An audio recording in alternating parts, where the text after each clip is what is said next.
আর বাসায় নতুন এক সেট কবুতর দেখেন, পুরা এখন কমপ্লিট, মানে একবার পুরা ছাড়া দেখেন, দুটোই ডানা ছাড়া। এবার নিচে ডিম বাচ্চা করাচ্ছিলাম, এবার উপরে নিয়ে আসছি।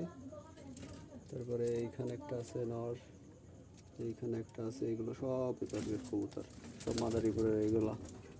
আর এইখানে এক সেট আনছি, এখনও এরা হয়নি, মানে নতুন নতুন করে দিচ্ছি। দেখেন কবুতরগুলোর কোয়ালিটি আর কিছুদিন পরে বোঝা যাবে, এখন টোটালি এইভাবে কোয়ালিটি বোঝা যাচ্ছে না। এটা হলো মাদি আর ওইটা হলো নর, তো কোয়ালিটি একটু একটু বুঝতে পারতেছেন আপনারা। দেখেন সব কবুতর যখন বাইরে ছাড়া থাকবে তখন আরও ভালো বোঝা যাবে। এদিকে সব ডিম বাচ্চা, এদিকে বাচ্চা, এদিকে ডিম। তো কবুতরগুলো প্রচুর পরিমাণে চালাক। এদিকে দেখেন, এদিকে আছে, এদিকে আছে, এদিকে আছে, এদিকে আছে,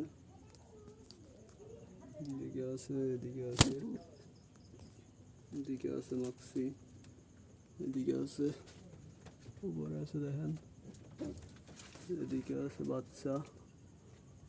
এইসব নতুন সেট কবুতর, এসব কবুতর সব নতুন। এবার ওইটা আর এইটা এক জোড়া করা। তারপর ওই পাশের দিকে আছে আরও অনেক কবুতর। এখান থেকে কিছু কবুতর সরাই দিছি, এখানে কিছু কবুতর ছিল সেগুলো শর্টকাট করে দিছি। এদিকে আছে বাচ্চা।